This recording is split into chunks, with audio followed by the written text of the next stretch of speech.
Saudações a todos! Meu nome é Marcelo Cedro, eu sou professor do Departamento de História da PUC Minas. É uma intensa satisfação participar dessa edição da Primavera dos Museus.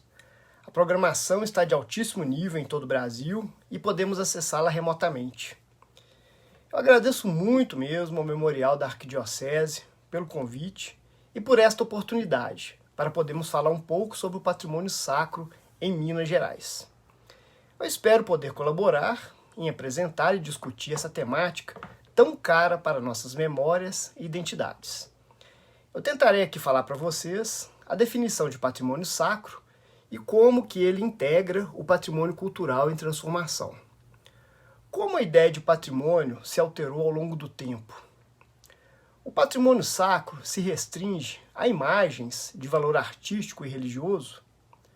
Ou podem transcender essa perspectiva devocional e de obra de arte? O patrimônio sacro é algo que diz respeito apenas aos católicos, ou o patrimônio sacro pode criar vínculos, experiências e identidades nas comunidades locais? Eu pensei nessas questões para nortear minha fala e instigar vocês a pensarem sobre isso. Também é importante pontuar alguns aspectos acerca da preservação, restauração e segurança do patrimônio sacro. Então vamos lá. Bom, no passar dos anos, temos nos deparado com tristes notícias acerca do desaparecimento de peças sacras no Brasil, especialmente em Minas Gerais, para provavelmente alimentar o lucrativo mercado negro de bens culturais. Entretanto, esse crime não é uma exclusividade nossa, mas uma prática mundial ao longo de décadas, cometida contra o patrimônio sacro e obras de arte em geral. Recentemente, em plena pandemia, um quadro do Van Gogh foi furtado de um museu holandês no mês de março. Também na Holanda, no mês de agosto, uma pintura do artista Frans Hals foi roubada pela terceira vez. De acordo com o Departamento de Justiça dos Estados Unidos, o comércio ilegal de obras de arte e bens culturais ocupa a triste terceira posição nos crimes mundiais, atrás apenas do tráfico de drogas e do de armas, movimentando bilhões de dólares, resultando fundos para o terrorismo e a lavagem de dinheiro. De acordo com as informações do portal do Instituto do Patrimônio Histórico e Artístico Nacional, o IPHAN, o estado de Minas Gerais é aquele que concentra o maior número de bens reconhecidos culturalmente como patrimônio da humanidade pela Unesco, além de se destacar pelos seus sítios arqueológicos e imaterialidades protegidos tanto nacionalmente pelo IPHAN quanto regionalmente pelo IEFA. Bom, nesse rico cenário se destaca o patrimônio sacro mineiro, composto pelos bens da igreja, isso é, pelas edificações religiosas, no caso seriam os bens imóveis, e o acervo existente nessas edificações, que seriam os bens móveis. Todo esse montante é integrado por inúmeros itens e objetos litúrgicos, como castiçais, cálices, recipientes, vestimentas, dentre outras peças. Também integra o patrimônio sacro esculturas devocionais, pinturas, mobiliário e documentos, além daqueles bens e estruturas integradas às igrejas, que constituem o interior e o conjunto dessas edificações, como retábulos, crucifixos, arcos, enfim, uma infinidade de tantos outros elementos sacros. Bom, segundo informações do Ministério Público do Estado de Minas Gerais, estima-se que 60% do patrimônio cultural do Estado de Minas Gerais tenham sido deslocados de seus locais de origem. É muita coisa, ou seja, é grande o número de crimes contra o patrimônio sacro no Estado. Desde o século XVIII, já se tem notícias de roubos de peças da Igreja Católica. Entretanto, com a valorização do Barroco, pela narrativa nacionalista e patrimonial, construída a partir da segunda metade do século XX, essa incidência criminal cresceu demasiadamente. As peças sacras passaram a ser classificadas como objetos de arte, despertando o interesse, a cobiça de colecionadores e comerciantes de antiguidades. Aí ao pesquisar a página do Ministério Público do Estado de Minas Gerais, eu verifiquei que esse órgão vem desempenhando importante papel que lhe foi atribuído pela Constituição Federal de 1988 na defesa do patrimônio cultural sacro. Existe um banco de dados das peças sacras desaparecidas no estado de Minas, que registra 593 bens desaparecidos em 77 cidades mineiras.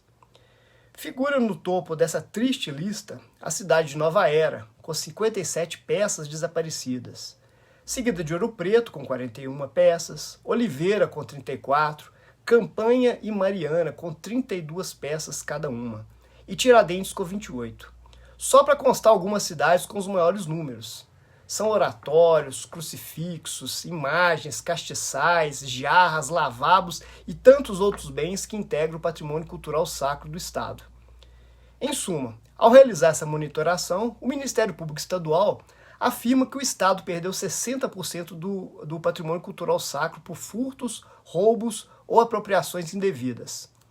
Nessa mesma linha de raciocínio, o Instituto Estadual do Patrimônio Histórico e Artístico de Minas Gerais, o IEFA, afirma que esse número aproximado de 600 peças sacras desapareceu nos últimos 17 anos, com baixa incidência de peças localizadas ou restituídas.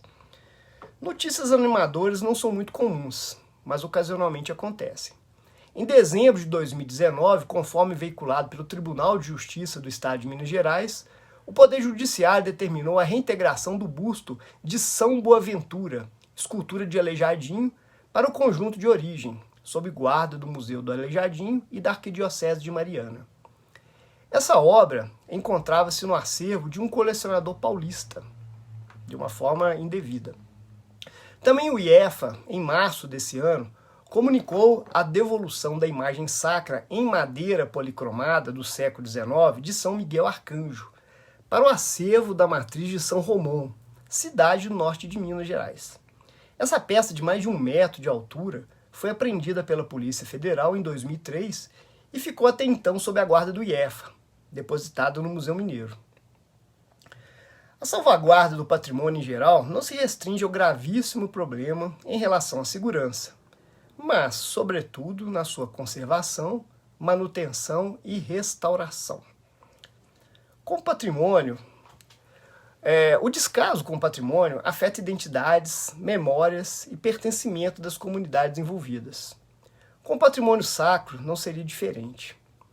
A preservação dos bens culturais de natureza sacra vem cada vez mais despertando a atenção de pesquisadores, instituições e gestores dos acervos.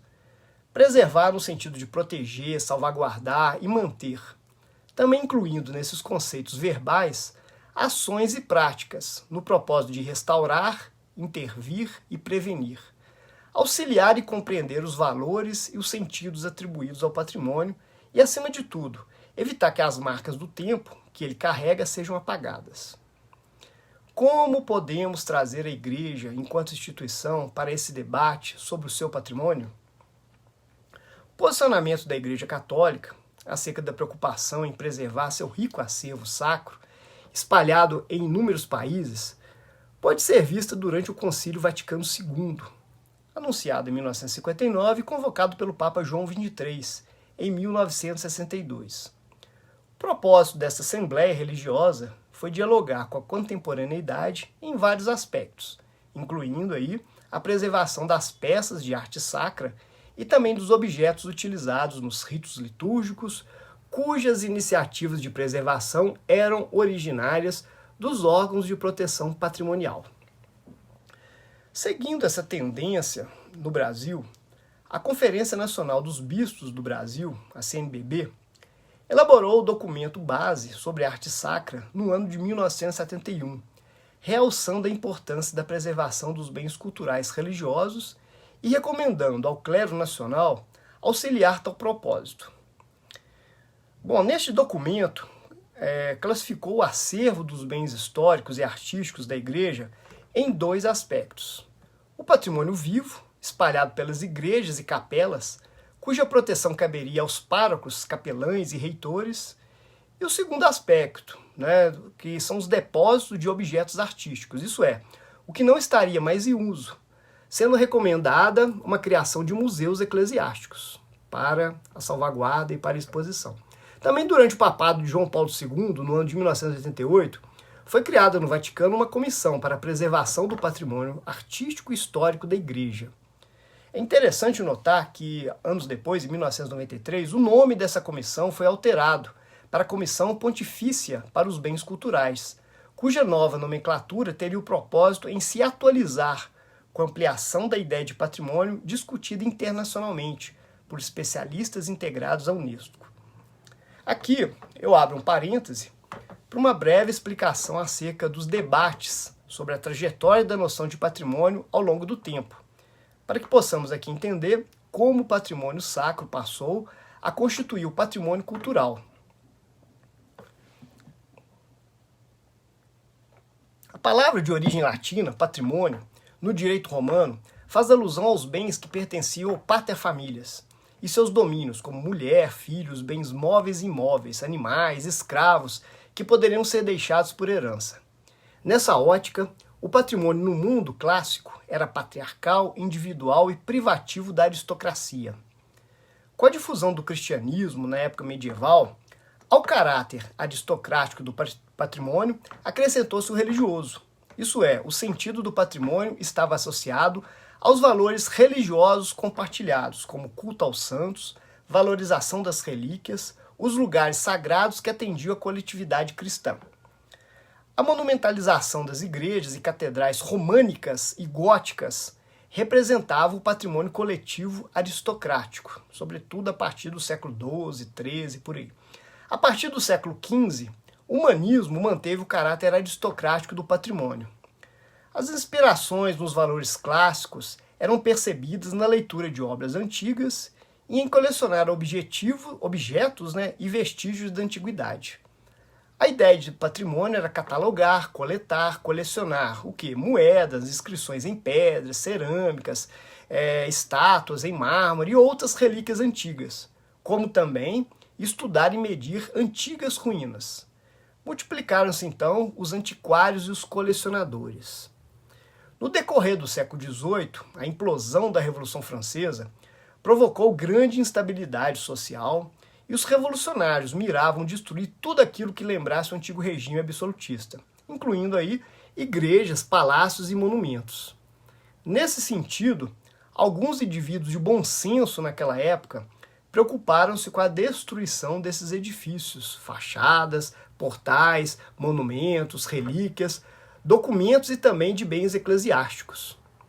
Uma das primeiras medidas jurídicas da Constituição Francesa de 1791 foi nacionalizar os bens móveis e imóveis, protegê-los de roubos, pilhagens e depredações, e criar depósitos abertos ao público, os museus, no sentido de difundir o civismo e o patriotismo. Por fim, as medidas imediatas tomadas desde o começo da Revolução Francesa para a proteção do patrimônio, esse agora nacionalizado, derivaram de uma conservação preventiva e reacional diante daquela destruição que estava sendo cometida pelos revolucionários. Assim, o patrimônio passou no século XIX e grande parte do século XX a ser entendido pela sua materialidade. Um bem concreto, através de monumentos, edifícios arquitetônicos e objetos de alto valor material e simbólico para o Estado-nação. Foram criadas instituições patrimoniais e serviços de proteção sob a condução de especialistas, como arquitetos, historiadores, historiadores da arte, geógrafos, antropólogos, sociólogos, literatos, enfim. E nessa ótica, que foi fundada em 1937, durante o governo de Getúlio Vargas, o Serviço do Patrimônio Artístico Nacional, o SFAM, um órgão subordinado ao Ministério da Cultura para orientar trabalhos na área de preservação e tombamento, atendendo ao que havia sido disposto na Constituição de 1937. Só que lembrando que desde a Constituição anterior, de 1934, já havia atribuição da responsabilidade aos estados e aos municípios na proteção de objetos de interesse histórico e o patrimônio artístico do país. A narrativa patrimonial do Brasil pautava-se então pela monumentalidade, pela metáfora da pedra e cal, isso é, o valor era dado à materialidade de objetos, monumentos e edifícios. Também era reproduzida a ideia de que o conjunto de bens se relacionava com uma identidade nacional e uma memória coletiva homogênea, sem qualquer tipo de alusão ao multiculturalismo. Nesse sentido, as construções coloniais, monumentos e esculturas e objetos do período barroco ganharam grande relevância ao serem escolhidos como representantes de um discurso essencialista brasileiro, originário do Brasil. Assim, grande parte dos bens eclesiásticos passou a ter valor patrimonial e despertar a atenção de todos. A partir da segunda metade do século XX, tendo em vista o protagonismo de novos atores e sujeitos sociais, que resultou em maior visibilidade do multiculturalismo e da diversidade em meio ao cenário gradativo do fenômeno da globalização. Aquela suposta unidade nacional foi questionada e também a noção de um patrimônio nacional e universal. Surgiram gradativamente possibilidades e variedades patrimoniais que rompiam a perspectiva exclusivamente nacionalista e dialogavam com o reaparecimento de valores culturais, memorialísticos e identitários de determinados grupos específicos. No decorrer, então, da década de 1970, as recomendações e cartas patrimoniais, assinadas por mais de 150 países signatários da Unesco, ampliaram a noção de patrimônio com o reconhecimento de sítios arqueológicos, o patrimônio natural e o patrimônio cultural. Tais cartas patrimoniais eram resultantes de encontros periódicos para apresentar diretrizes aos países envolvidos sobre a noção ampliada de patrimônio, o que se entendia por bens culturais e políticas de restauração patrimonial. Também apresentava discussão sobre o entorno do patrimônio edificado e sua integração à dinâmica da cidade, no caso aí dos centros históricos. E, acima de tudo, descentralizar a gestão e preocupação patrimonial, a permitir um maior envolvimento do poder local e das comunidades interessadas em parceria com o poder público. A Constituição Federal de 1988 ampliou e adaptou a noção de patrimônio às orientações internacionais que já vinham então sendo discutidas há anos. E no artigo 216, conceitua como patrimônio cultural brasileiro os bens de natureza material e imaterial, que fazem referência às identidades, ações e memórias de diferentes grupos formadores da sociedade brasileira. E também elenca suas categorias, como formas de expressão, modos de criar, fazer e viver, criações científicas, artísticas e tecnológicas, obras, objetos, documentos, edificações e demais espaços destinados às manifestações artísticos culturais. Também os conjuntos urbanos e sítios de valor histórico, paisagístico, artístico, arqueológico, paleontológico, ecológico e científico. Pode-se afirmar, então, que o patrimônio sacro inscreve-se no rol do que se considera patrimônio cultural, tendo em vista que seu valor cultural, artístico, religioso e imagético transcende a materialidade do objeto, da peça ou da edificação. Além de que rituais litúrgicos da Igreja e a religiosidade católica popular também integram as formas de expressão, modos de fazer e de viver do patrimônio sacro. Todas essas alterações aqui pontuadas e ampliação da noção de patrimônio influenciaram o Vaticano no propósito de orientar a salvaguarda do patrimônio sacro católico. O Concílio Vaticano II, que falamos anteriormente, na década de 1960, e a Comissão Pontifícia para os Bens Culturais da Igreja, criada durante o papado de João Paulo II, conforme eu falei também, incorporaram o valor cultural e simbólico no que se consideravam bens culturais eclesiásticos. Esses elementos deveriam ser conservados materialmente e tutelados sob o ponto de vista jurídico e valorizados pastoralmente no âmbito da memória e da identidade de cada comunidade. Assim, tal comissão buscou tutelar o patrimônio cultural da Igreja, sensibilizando dirigentes e gestores, promover iniciativas na comunidade local da importância da salvaguarda do seu patrimônio, e também orientar membros do clero a se capacitarem no conhecimento da arte sacra, mas também tratar de arquivos, bibliotecas e museus eclesiásticos. E também pontuar que os membros do clero não são guardiões, que eles são guardiões e não proprietários de tais bens culturais. e esclarecer que o patrimônio sacro é destinado para a comunidade, levando em conta seu valor cultural de culto e catequético. Em 2010, o governo federal publicou um decreto que ratificou a cooperação mútua entre o Brasil e o Vaticano no que se refere à proteção do patrimônio sacro disperso no território nacional. O texto reconheceu o patrimônio histórico, artístico, documental e cultural da Igreja Católica, integrante do patrimônio cultural brasileiro. Uma das primeiras e maiores necessidades na proteção patrimonial seria mapear e catalogar de maneira pormenorizada, os bens culturais pertencentes ao acervo da Igreja e manter inventários atualizados do patrimônio sacro.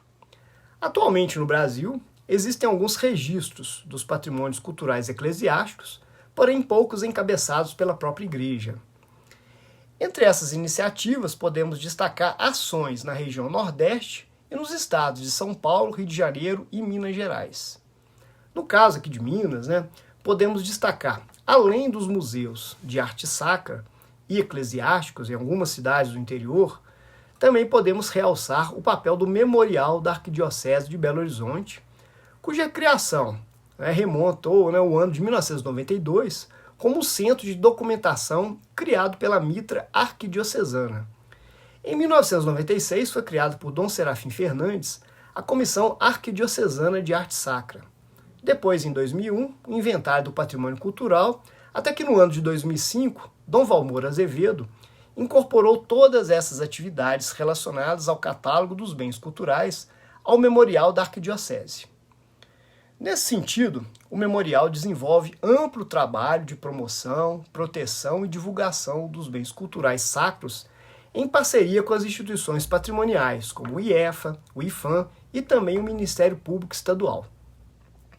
Tanto o patrimônio documental, material e as imaterialidades estão na pauta do Memorial, a exemplo dos recentes acompanhamentos das festas de Nossa Senhora de Nazaré em Morro Vermelho, distrito de Caeté, e de Nossa Senhora do Rosário em Sabará, no sentido de registrar tais expressões através de depoimentos da comunidade local. Bom, nessa perspectiva, o patrimônio sacro em Minas Gerais vem tendo sua atenção a partir das ações parceiras entre IEFA, IFAM e Ministério Público com as instituições eclesiásticas, não apenas para evitar roubos, furtos e indevidas apropriações, mas para evitar o abandono e o descaso. Contudo, é uma difícil tarefa e nem sempre as atenções são devidas e os recursos suficientes, provocando denúncias e indignações com o abandono e descaso com o patrimônio sacro. Desde o ano de 2013, o Manual de Segurança, organizado pelo Ministério Público, tornou-se um norteador para gestores patrimoniais e para a comunidade, no sentido de preservação do patrimônio sacro em Minas Gerais. Tal medida foi tomada no ano em que o jornal Estado de Minas informou que 70% de igrejas, capelas e conventos do estado apresentavam graves problemas de segurança e conservação.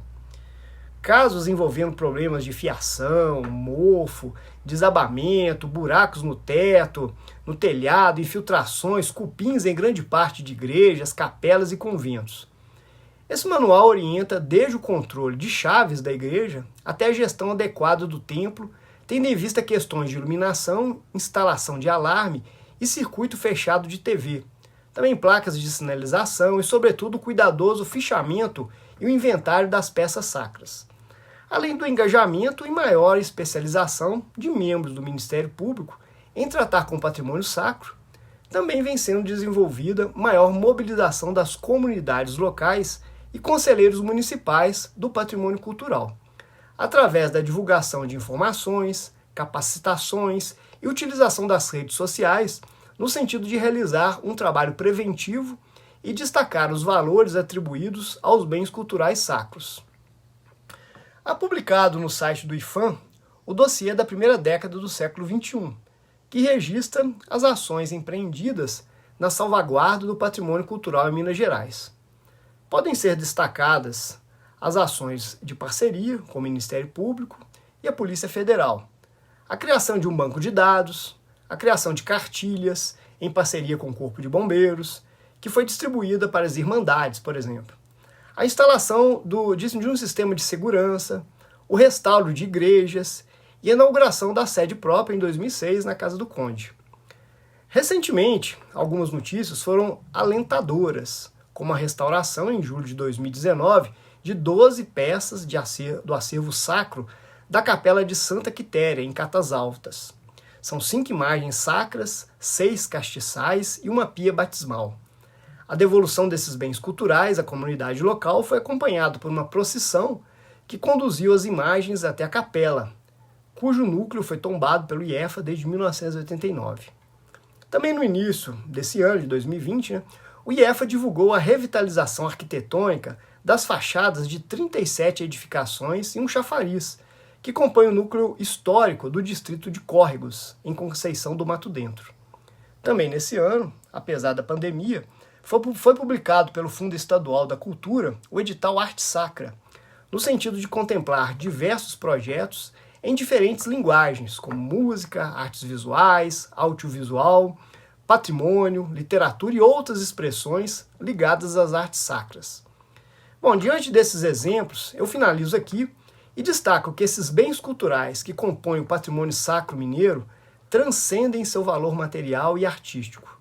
Eles se configuram como testemunhos de fé, de devoção e de religiosidade de determinado grupo de pessoas, mas também revelam aspectos históricos de ocupação e formação das comunidades e das cidades mineiras. Eles se enquadram como lugares de memória, expressão cunhada pelo historiador francês Pierre Nora. Diante de um presente fragmentado em que vivemos, sem vínculos com o passado, o patrimônio pode estabelecer essa conexão e dar referências ao nosso presente e fortalecer identidades, sociabilidades e dar visibilidade às nossas memórias sociais. Tratar do patrimônio sacro não é olhar um passado estático, mas um processo vivo, em movimento e em transformação, o que dá sentido às vivências e às experiências do presente.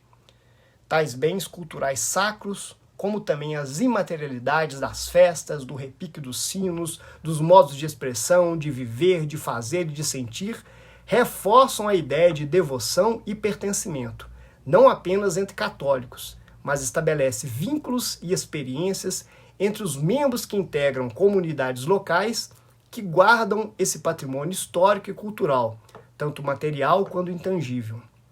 Podemos trazer para essa apresentação a discussão que o historiador francês Roger Chartier realiza sobre recepção e percepção da leitura.